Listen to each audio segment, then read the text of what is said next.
लक्षवेधी क्रमांक 4 अध्यक्ष महोदय वितरित केल्याप्रमाणे अध्यक्ष महोदय,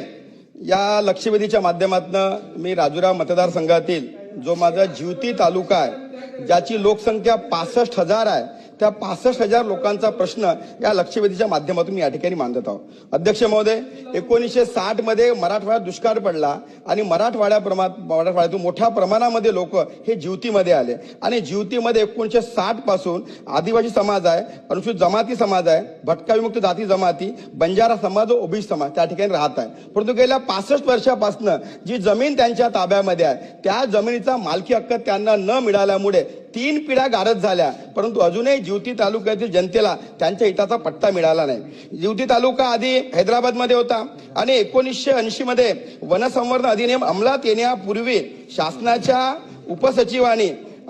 सार्वजनिक वापर अशा वनेतर वापरात असलेले परंतु राखीव वन म्हणून 33,486 हेक्टर जमीन ही त्या ठिकाणी विवादित क्षेत्र वनक्षेत्र म्हणून घोषित केल्यामुळे जिवती तालुक्यातील शेतकऱ्यांसमोर एक मोठा उपासमारीचा प्रश्न पडला. खरं तर 1980 पूर्वी जिवतीमध्ये 7,838 हेक्टर जमिनीवर पट्टे वाटप करण्यात आले होते. 1996 पूर्वी सुद्धा 2,894 हेक्टर जमिनीवर पट्टे वाटप करण्यात आले, परंतु उल्हास बोम्मेवार प्रकरणामुळे जिवती तालुक्यातील